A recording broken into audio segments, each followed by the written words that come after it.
आप सभी का फिर से एक बार स्वागत। जैसे कि इसके पूर्व पीरियड में हमने देखा हिंदी शब्द संपदा, जिसको विस्तार से हमने आपको समझाया है।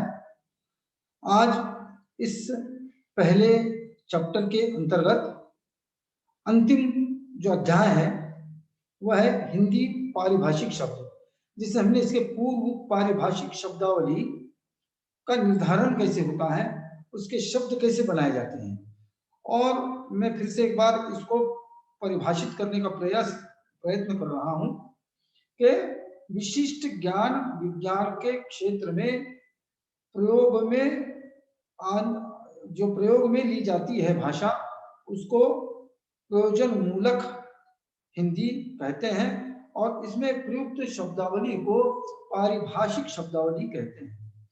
तो यह शब्द जो है उसी उसी विशेष ज्ञान विज्ञान में ही इसका प्रयोग होता है। तो आपके पाठ्यक्रम में कुछ इस प्रकार के शब्द जो पारिभाषिक शब्द हैं, जो जनसंचार माध्यम से हैं, कुछ व्यावसायिक एवं व्यवहारिक हैं, ऐसे कई शब्द आपके पाठ्यक्रम में रखे गए हैं ताकि आपको भी पता चले कि पारिभाषिक शब्द का किस तरह से प्रयोग करना चाहिए, या किस शब्द का पारिभाषिक शब्द जो है वह हिंदी में है। मतलब अंग्रेजी के कुछ शब्द आपको हम बताएंगे और उसके हिंदी पारिभाषिक शब्द क्या है, या कैसे हमने उसको बनाया है। जो मतलब बनाया है इसका अर्थ क्या है, तो किस तरह से हमने लिया है, क्योंकि हमने इसके पूर्व देखा कि पारिभाषिक शब्दावली की जो निर्धारण की प्रक्रिया है वो निर्माण, ग्रहण, संचयन और अनुशीलन या के अनुकूलन से हमने क्या किया है, पारिभाषिक शब्द या शब्दावली बनाई है। तो हम जो है आपके स्क्रीन पर इसको शेयर करेंगे, देखिए आपके समझ में ये आ जाएगा। या आपके डॉक्टर बाबा साहब अम्बेडकर मराठवाड़ा विश्वविद्यालय के अंतर्गत ये पाठ्यक्रम है, और उन्हीं में उसी में जो है या आपको पारिभाषिक शब्द यहाँ पर दिए गए हैं। ये पारिभाषिक शब्द जैसे मैंने कहा प्रयोजन मूलक हिंदी के अंतर्गत जो पारिभाषिक शब्द दिए गए हैं, उदाहरण के तौर पे कहूं या फिर अगर इसको संक्षेप यद्यपि ना होता हो तो विस्तार से हम इस पर चर्चा करेंगे, लेकिन प्रत्येक अंग्रेजी शब्द का हिंदी पारिभाषिक शब्द क्या है यह भी हमें देखना अत्यंत आवश्यक है। जैसे देखा कि पहला ही शब्द है एक्नॉलेजमेंट, यानी पावती जिसको हम कहते हैं, या फिर अभिस्वीकृति, दोनों भी हिंदी में शब्द ये चलते हैं। ये बैंक से संबंधित शब्द है, अक्सर यह जो है बैंकों में प्रयुक्त हो जाते हैं। उसके बाद है एक्शन अर्थात कार्यवाही, एडवांस यानी अग्रिम। अगर आपको मैं इस तरह से बता दूं तो बहुत समय लगेगा, लेकिन आपकी नजर जो है यहाँ पर रहनी चाहिए। एग्रीमेंट करार, अलाउंस यानी भत्ता, अलॉटमेंट यानी आवंटन, अप्रूवल यानी अनुमोदन, बजट, बजट को बजट भी कहा जाता है, या फिर इसको आय व्ययक ऐसे ही कहते हैं, लेकिन हमारे लिए सुविधा बजट की है, हम उसको बजट भी कह सकते हैं। इसके बाद चार्ज, चार्ज यानी उसने चार्ज लिया, चार्ज यानी कार्यभार, और दूसरे चार्ज का मतलब होता है आरोप करना। उसके बाद सर्कुलर यानी परिपत्रक, जो परिपत्र आया है उसको सर्कुलर कहते हैं। उसके बाद क्लियरिफिकेशन स्पष्टीकरण, कॉन्फिडेंशियल गोपनीय। उसके बाद कंपेंशन यानी मुआवजा या इसको क्षतिपूर्ति भी कहते हैं। उसके बाद कंज्यूमर, कंज्यूमर यानी उपभोक्ता, जो ग्राहक होता है या जो उपयोग में ले रहा है इसलिए उसको उपभोक्ता कहते हैं। उसके बाद डिक्लेरेशन यानी घोषणा, डिस्पैच यानी प्रेषण, प्रेषण करना यानी डिस्पैच करना। ये कुछ एक महत्वपूर्ण शब्द है, याद में रखिए, हो सकता है आपके ऑब्जेक्टिव में ये शब्द पूछे जाएंगे। अंग्रेजी शब्द का पारिभाषिक हिंदी शब्द जो है आपको पूछा जा सकता है, इसलिए मैं इतना विस्तार से इस पर ले रहा हूं, चर्चा कर रहा हूं। उसके बाद सेक्शन सैंक्शन मतलब मंजूरी, इसके बाद श्योरिटी यानी जमानत या फिर प्रतिभूति भी इसको कहा जाता है। इसके नीचे शायद आया है। उसके बाद टेंडर यानी निविदा,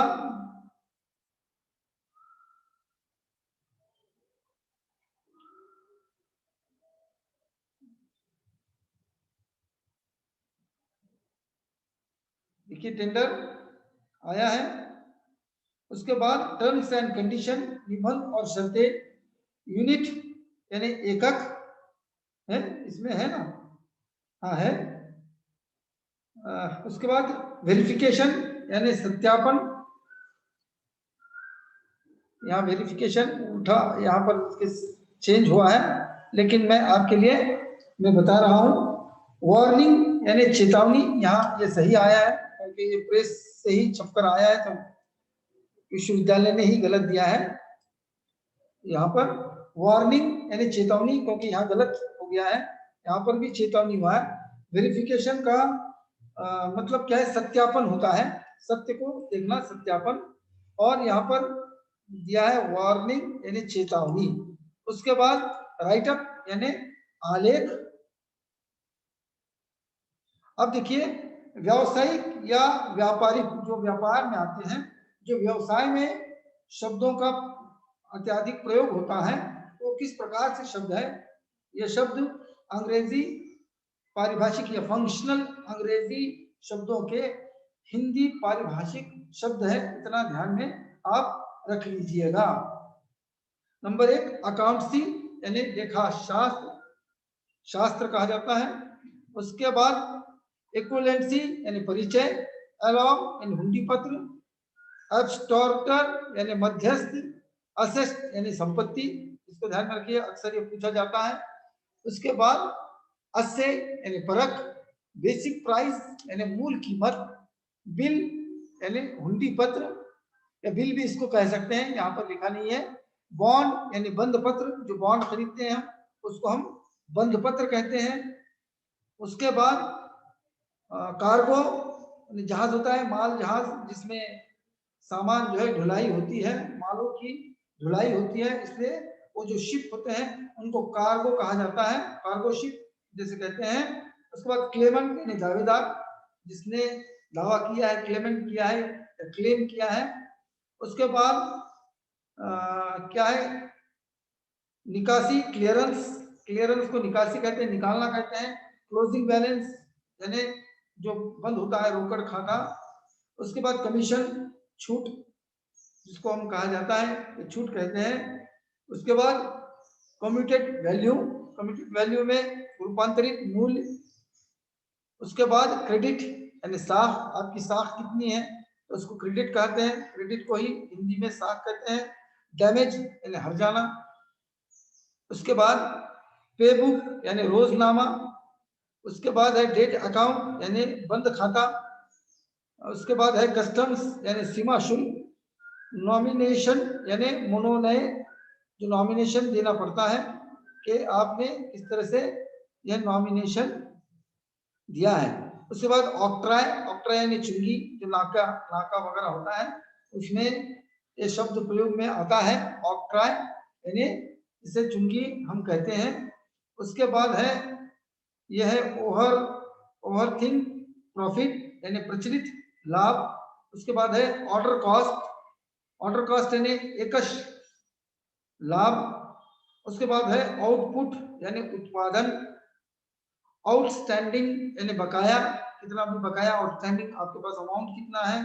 उसके बाद ओवरचार्ज यानी अर्ध मूल्यांकन। ये होने के बाद हम देखते हैं ओवर वैल्यूएशन यानी अधिमूल्यन, ओन यानी गिरवी, पेबल टू बेरर यानी वाहक देय। उसके बाद प्रोमिसरी नोट यानी बीमा किस्त। उसके बाद है प्रोविजनली बोर्ड प्रतिज्ञा पत्र। उसके बाद है क्वालिटेटिव यानी अंतरिम बॉन्ड। या गुणात्मक इसको भी कहते हैं, और यहाँ पर क्वांटम के लिए गुणात्मक कहा है, 2 बार यहाँ पर आया है। ये कॉन्टेंशन यानी मात्रात्मक है, यहाँ तक ये 3 इसमें आए हैं जो प्रेस से ही गलत छपकर आए हैं। ये विश्वविद्यालय का आपका पाठ्यक्रम है, इसलिए इस तरह से यहाँ पर आए हैं, लेकिन खैर हमारे लिए समझ में आ जाता है। स्टैटिस्टिक प्राइस यानी आवर्तन, ये सही है। उसके बाद फिर एक बार डबल शब्द का प्रयोग यहाँ पर किया गया है जो सही नहीं है। इसके बाद हम वैलिडिटी यानी प्रामाणिकता, वेयर यानी बिकाऊ माल, ये तो हम देख सकते हैं। इसके बाद बहुत सारी चीजें, जोन है, जोनल है, जीरोकास्ट है ना, क्षेत्र, आंचलिक और शून्य लागत। आपको ये जो है ये जितने भी इस प्रकार के शब्द हैं, या आपको गूगल पर सर्च भी अगर आप करते हैं तब वहां पर भी ये हिंदी पारिभाषिक शब्द आपको मिलते हैं, लेकिन आपके जो पाठ्यक्रम में रखे हैं इसलिए मैं इसको जो है आपके नजरों के सामने से गुजारना चाह रहा हूं ताकि आपको भी समझ में आए। कुछ एक शब्द जनसंचार माध्यम या पत्रकारिता के संदर्भ में, जनसंचार माध्यम रेडियो, टीवी या फिर वर्तमान पत्र जैसे समाचार पत्र होते हैं, तो इसमें जो प्रयुक्त होते हैं शब्द, इसको हम जनसंचार माध्यम कहते हैं। संचार का माध्यम है, लोगों तक पहुंचने का ये माध्यम है। आपका व्हाट्सएप आया, फेसबुक आया, ट्विटर आया है, जितने भी इस तरह की चीजें हैं इनको जनसंचार माध्यम कहते हैं। और उन जनसंचार माध्यमों में जो हिंदी का प्रयोग होता है, हिंदी पारिभाषिक शब्दावली का प्रयोग होता है, उसके कुछ एक चुनिंदा शब्द आपके लिए रखे गए हैं। कैसे, देखिए, एस न्यूज़मैन यानी विशिष्ट प्रकार का न्यूज़मैन है। उसके बाद एजेंटमेंट यानी संरेखक, audit bureau of circulation ABC जिसको कहते हैं, प्रचार संख्या गणन संस्थान, ब्लो अप विस्तार करना, बायलाइन सूत्रोल्लेखन नामोल्लेखन, कैप्शन यानी शीर्षक उसको क्या दिया गया है, क्रेस प्रेमो यानी मूलाक्षर, कक्ष, सेंट्रल स्प्रेड यानी मध्य पृष्ठीय सज्जा। तो इस तरह से कॉपी वगैरह दिया है, डेमी दिया है, डिस्क मैन दिया है, फॉर्मेट कहा है कि किसको कहते हैं, ये सारी चीजें। आईब्रो जैसे सहशीर्षक को आईब्रो कहते हैं, ये अनकॉमन शब्द है, ये हमारे लिए समझ में नहीं आएगा। सहशीर्षक किसको क्या कहते हैं, आईब्रो कहते हैं। हार्ड न्यूज दुर्लभ समाचार, बहुत मुश्किल से ये समाचार मिलता है, इसलिए इसको जो है वह दुर्लभ कहा गया है। इसके साथ साथ कुछ रेडियो और दूरदर्शन पर जिसका जिन शब्दों का प्रयोग होता है वह भी बताया गया है। एडर यानी वीक्षक, एरियल यानी आकाशी, एरिया, एरियल का ही प्रयोग कर सकते हैं आप, एरियल या आकाशी जिसको हम कहते हैं। उसके बाद एंटीना, एंटीना को हिंदी में भी एंटीना ही कहते हैं। ऑडियो यानी श्रव्य ध्वनि, श्रव्य यानी जो सुनाई देती हो ऐसी आवाज, उसको हिंदी में श्रव्य ध्वनि कहते हैं, जिसको हम ऑडियो कह रहे हैं। ब्रेस्ट फ्रीक्वेंसी, स्पंदन लहरी, फ्रीक्वेंसी का अर्थ लहरी होता है ना, स्पंदन जो लहरी, जो लहर आती है हमको जो सुनाई देती है। ब्रॉडकास्टिंग यानी प्रक्षेपण, ये भी महत्वपूर्ण शब्द है कि कौन सा ब्रॉडकास्ट हो रहा है, प्रक्षेपण कौन सा हो रहा है ना। कुछ एक इस तरह से आपके लिए शब्द यहाँ पर रखे गए हैं। फ्रीक्वेंसी, ये भी एक महत्वपूर्ण है, इस फ्रीक्वेंसी को भी याद में रखिए। इसको कंपन गति कहते हैं, यह भी काफी महत्वपूर्ण है। उसके बाद मोशन पिक्चर यानी चलचित्र, जो मोशन पिक्चर है इसको भी आपको जो है याद रखना है। इसके बाद मास प्रोडक्शन, सामूहिक निर्माण, इसका भी आजकल बहुत अधिक प्रयोग जो है वो हो रहा है। इसके साथ साथ आपको जो है वो पिक्चर एलिमेंट है, चित्रांकन किस तरह से करना है, आपको एलिमेंट क्या है, किस तरह से फोटो आप लेते हैं, वो उसको जो है यहाँ पर पिक्चर एलिमेंट कहा जाता है। उसके बाद है रेंज, ये रेंज को एक याद में रखिएगा, यह स्तर किस स्तर का है, यह श्रेणी क्या है, दोनों शब्दों का प्रयोग यहाँ पर होता है। इसके बाद ट्रांसमिशन यानी प्रक्षेपण। उसके बाद ट्यूनिंग, ये भी अक्सर हम देखते हैं, इसका मतलब हमको हिंदी शब्द क्या है मालूम नहीं है, इसलिए समस्वरण को ट्यूनिंग कहते हैं। कुछ एक नया हमको सर्च करना है, ट्यून करना है, तो उसको हम जो है वह सरल इसको कहा जाता है। अब कुछ जो शब्द है आपको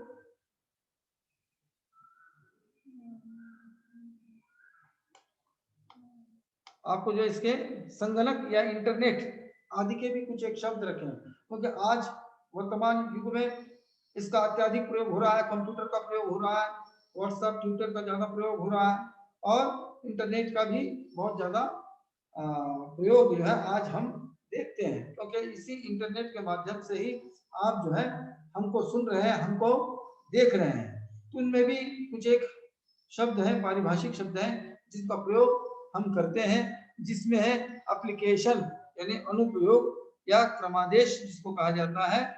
उसके बाद बाइनरी नंबर, बाइनरी सामने कंप्यूटर कोड में इसी का है द्विआधारी अंकन जिसको कहा जाता है बाइनरी। बाय को दो कहते हैं, बाय का मतलब तो बाइनरी नंबर्स यानी दो। उसके बाद कंट्रोल यूनिट, ये तो पता है हमको, नियंत्रण इकाई। उसके बाद जो है कर्सर कंट्रोल यानी कर्सर नियंत्रक, कर्सर जो कर्सर आ रहा है, ये जो मैं बता रहा हूँ आपको, ये इधर जा रहा हूँ, इधर जा रहा हूँ, इधर जा रहा हूँ, यहाँ पर आ रहा है, ये जो आपको दिखाई दे रहा है ये कर्सर है। ये 152 पे आया हूं मैं, है ना। उसके बाद फिर 153 पे आया हूं। ये जो आपको लकीर दिख रही है, ये लकीर जो है वो क्या है, वह कर्सर है, कर्सर कंट्रोल। उसके बाद कैलकुलेटर, ये तो हमको पता है। इसके बाद डिजिटल यानी अंककीय आंकड़ा, अंककीय आंकड़ा कहते हैं इसको, डिजिटल को। डाटा ट्रांसमिशन यानी जो गतिवाहक है। उसके साथ साथ हाई यानी उच्च। कुछ महत्वपूर्ण है इनपुट, ये भी महत्वपूर्ण है। इनपुट का मतलब निवेश होता है, कहीं पर डालना अंदर, जैसे कुछ चीज हम दे रहे हैं, पैसे दे रहे हैं, ये केवल इसी में आएगा, जनसंचार माध्यम में जब इनपुट आएगा तभी जाकर वह निवेश कहलाएगा, वरना बैंक के क्षेत्र में ये शब्द आएगा इनपुट, तो इसका अर्थ भिन्न होगा। लेकिन चूंकि ये पारिभाषिक शब्दावली है, इसलिए जब यह इंटरनेट के संदर्भ में शब्द का प्रयोग होगा निवेश, तो इसका अर्थ जो है यहाँ पर अलग होगा। इतनी बात ध्यान में रखिए। इंस्ट्रक्शन यानी अनुदेश, आदेश जैसे होता है। इंटरनल स्टोरेज, आंतरिक भंडारण, स्टोरेज को भंडारण कहते हैं हिंदी में, है ना, और इंटरनल को आंतरिक कह रहा है। यहाँ पर मॉनिटर है, मॉनिटर को दृश्य पटल कहते हैं, जो हम आपको दिखाई दे रहे हैं, जिस फ्रेम में हम आपको दिखाई दे रहे हैं, ये क्या है, ये मॉनिटर है जो आपको हम दिख रहे हैं जिस पर। उसके बाद मॉड्यूल, मॉड्यूल यानी प्रतिरूपण जिसको कहा जाता है। आउटपुट, निग्रम कहते हैं। ऐसे इस तरह के बहुत सारे शब्द हैं। उसके बाद प्रोग्राम यानी क्रमादेश, प्रोग्राम को कहा जाता है। रीड ओनली, पठन मात्र, और मेमोरी का मतलब स्मृति होता है, यह भी ध्यान में रखिएगा।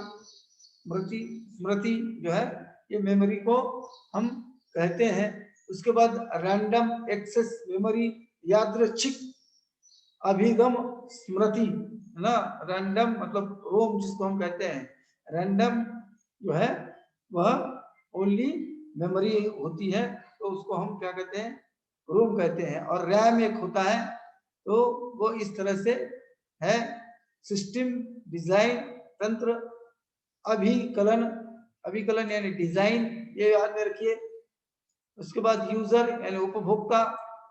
देखिए अभी यहाँ पर कंज्यूमर आया था, तो बैंक के क्षेत्र में अगर हम उपभोक्ता कहेंगे तो कंज्यूमर कहेंगे, और जब इंटरनेट की बात आ रही है तो हम यूजर को जो है वह उपभोक्ता कहेंगे, जो इसका प्रयोग कर रहा है, जो इसका फायदा ले रहा है ना। वर्चुअल यानी आभासी, ये याद में रखिए। अभी ये मैं इस पर थोड़ी सी चर्चा करना चाह रहा हूं। क्या है वर्चुअल, वर्चुअल यानी आभासी। अब आभासी क्या है, आभासी क्या है, आपको इस तरह से भास होता है, आपको ऐसे दिखाई देता है, लेकिन वास्तविक रूप में ये ऐसा नहीं होता है, इसको वर्चुअल कहते हैं। जैसे हम आपको पढ़ा रहे हैं, हम कैसे पढ़ा रहे हैं, वर्चुअल पढ़ा रहे हैं, आपको हम दिख तो रहे हैं लेकिन आपके सामने है क्या, नहीं है, इसलिए इसको आभासी कहा जाता है, वर्चुअल कहा जाता है। आप हमारे पीछे जो बैनर देख रहे हैं, मैं अपने घर पर बैठा हूं और पीछे प्लेन दीवार है, पीछे कोई बैनर जो है वो रखा नहीं गया है, लेकिन फिर भी आपको मेरे पीछे एक बैनर दिख रहा है जिस पर विद्या महाविद्यालय भी लिखा हुआ है, हमारा नाम लिखा है, नीचे आपका पेपर सेमेस्टर पेपर का नाम लिखा है, कितना सेमेस्टर लिखा है, और ऑनलाइन आपकी तासिका लिखी है, कुछ एक मोनोग्राम भी हमने कोविड नियमों के अंतर्गत आने वाली कुछ नियमों को भी बताया है। ये क्या है? ये बैनर नहीं है, ये आभासी बैनर है।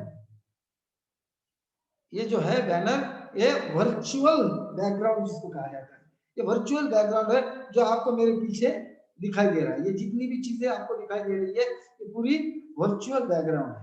वास्तविक रूप में मेरे पीछे कोई बैनर नहीं है, या मैं आपको जैसे दिख रहा हूँ, आपको तो दिख रहा हूँ लेकिन आप मुझे छू नहीं सकते हैं, लेकिन मैं तो दिख रहा हूँ। इसको क्या कहा जाता है? आभासी कहा जाता है। इसको ही वर्चुअल, अंग्रेजी शब्द है वर्चुअल, इसको हम क्या कहते हैं? आभासी कहते हैं। उसके बाद विधि और न्याय, विधि और न्याय के संदर्भ में जो भी शब्द चलते हैं उसको हम क्या कहेंगे? विधि और न्याय। अब देखिए एक्यूज, एक्यूज यानी अभियुक्त, जिसने जो भी किया है, गुनाह किया है, उसको अक्यूज कहते हैं, है ना। अक्यूजेशन यानी अभियोग चलाना। उसके बाद एक्ट ऑफ ग्रेस यानी क्षमादान, क्षमा कर देना। इस तरह से बाय लॉ है, उपनियम है, या लॉ को नियम कहेंगे। उसके बाद है क्रिमिनल, क्रिमिनल जो है ट्रायल है, न्यायिक विचारता है। इसके बाद है डेफिमेशन, ये महत्वपूर्ण है। डेफिमेशन यानी मानहानि, जो हम दावा करते हैं हमारी इज्जत चली गई इसलिए हम मानहानि का दावा करते हैं, तो इसको ही डिफेमेशन कहते हैं। इसके बाद है लीगल यानी विधि, विधिक यानी विधि के अनुसार, लीगल जिसे हम कहते हैं। उसके बाद ये भी आपको प्रोसिक्यूटर यानी अभियोजक, ये भी आपको याद रखना है, ये भी महत्वपूर्ण कुछ एक शब्द है। उसके बाद प्रोसिक्यूटर हो गया है। उसके बाद ये रिकॉर्ड है, अभिलेख, अभिलेख कहते हैं, इसको भी बार बार पूछा जाता है। अभिलेख, रिकॉर्ड को हिंदी में क्या कहते हैं, या पारिभाषिक शब्द क्या है, इसको अभिलेख कहा जाता है। उसके बाद जो है, जो महत्वपूर्ण है, केवल हम उसी ओर ध्यान दे रहे हैं। इसके बाद ये सेक्शन है, सेक्शन यानी धारा, किस धारा के अंतर्गत, किस सेक्शन के अंतर्गत ये सारी चीजें आती है।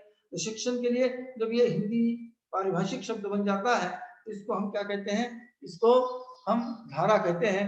और सब सेक्शन यानी उपधारा, सब आया है तो उप हो गया है ना। उसके बाद जो है सेशन कोर्ट, ये भी महत्वपूर्ण है। सत्र न्यायालय जो होता है उसको सेशन कोर्ट कहते हैं। उसके बाद सुप्रीम कोर्ट, उच्चतम न्यायालय कहते हैं, उच्चतम न्यायालय, हाई कोर्ट जिसको कहा जाता है, सुप्रीम कोर्ट है ये, है ना। उसके बाद सरेंडर होना, अभी अर्पण होना, मतलब स्वयं जाकर जो है वो सरेंडर होना, अभी जो है अभी अर्पण, खुद को अर्पण करना, इसको हम क्या कहते हैं? सरेंडर कहते हैं। इसके बाद ये एक महत्वपूर्ण है वार्निंग, वार्निंग यानी चेतावनी, ये तो खैर हमको आ ही जाएगा। यह विड्रॉ फ्रॉम अ सूट यानी बात से प्रत्याहुत करना, विड्रॉल करना, अपने आप को जो है इससे बाहर करना। तो ये कुछ जो है पारिभाषिक शब्द थे जो हिंदी में प्रयोग होते हैं, जो विशेषकर अंग्रेजी से आए हैं। और ये मैं जो मैंने आपको बताए हैं, ये पूरे आपके पाठ्यक्रम में समाविष्ट है। ये परिशिष्ट आ, प्रयोजन मूलक हिंदी। और मैं आपको इसका फ्रंट बता दूं, ये डॉक्टर बाबा साहब अम्बेडकर मराठवाड़ा विश्वविद्यालय औरंगाबाद, इन्हीं का ये पाठ्यक्रम है। जैसे यहाँ पर आप देख रहे हैं हिंदी भाषा, और ये 14 से अभी तक लागू है। तो इसका मतलब हम ये कह रहे हैं कि जो भी इसमें गलतियां आई है ये हमारी नहीं है, उनकी है। शायद आपको यहाँ पर समझ में आ गया होगा। यहाँ पर हमने एक विभाग आज जो है वो पूर्ण किया है। वो पहला विभाग आपका रहा है के पारिभाषिक शब्दावली। इसके अंतर्गत हमने जो जो चीजें देखी है, मतलब क्या है पारिभाषिक शब्द, उससे तात्पर्य क्या है, उसकी परिभाषाएं क्या है, उसके विशेषताएं क्या है। उसके बाद पारिभाषिक शब्दावली के निर्धारण के सिद्धांत देखे, उनके समाधान और उनकी समस्याएं एवं समाधान, इस पर भी हमने पूर्ण रूप से चर्चा की है। उसके बाद हमने हिंदी शब्द संपदा या हिंदी शब्द भंडार जिसको हमने कहा था, इसको देखा। और आज हमने हिंदी पारिभाषिक शब्द, कुछ एक उदाहरण के लिए जो परिशिष्ट आपको रखा गया है विश्वविद्यालय के पाठ्यक्रम में, इस पर भी इसका भी हमने आज अवलोकन किया है। तो कहने का तात्पर्य क्या है कि आपको 4 विभाग पाठ्यक्रम में रखे गए हैं, जिसमें से एक विभाग हमारा समाप्त हो गया है। इसको आपको बार बार जो है इसको देखना है हमको, कि यूट्यूब पर इसको हम अपलोड करते हैं, तो आपको बार बार इसको 1 2 बार 3 बार आपको सुनना है। जब भी आपको समय मिलता है तब आपको इसको देखना है, और आपको यह पूरी जानकारी इसकी मिल जाती है। हम जो है अगले पीरियड में दूसरा जो चैप्टर है हमारा, वो पाठ्यक्रम आपके लिए दिया है, आप रिवाइंड करके फिर पीछे चले जाइए, पाठ्यक्रम का हिस्सा निकालिए, उसको फिर से देखिए। तो हमारा इसके बाद दूसरा हिस्सा, दूसरा विभाग हम शुरू करेंगे, वह है राजभाषा हिंदी। राजभाषा के रूप में जो हिंदी का प्रयोग होता है वो कैसे होता है, क्या अंतर होता है, राजभाषा किसको कहते हैं और राष्ट्रभाषा किसको कहते हैं, बोली किसको कहते हैं, या फिर राजभाषा कैसी बनी है, हिंदी ही क्यों राजभाषा है, संविधान में हिंदी का क्या महत्व है, कितना स्थान है, और इस हिंदी को बढ़ाने के लिए किन किन संस्थाओं ने, किन किन लोगों ने वह कार्य किया है, किन किन लोगों ने या किन किन संस्थाओं ने योगदान दिया है, इसको भी हम विस्तार से अगले पीरियड में इससे चर्चा करेंगे। तब तक के लिए मुझे दीजिएगा इजाजत, यहीं पर रुकते हैं। धन्यवाद।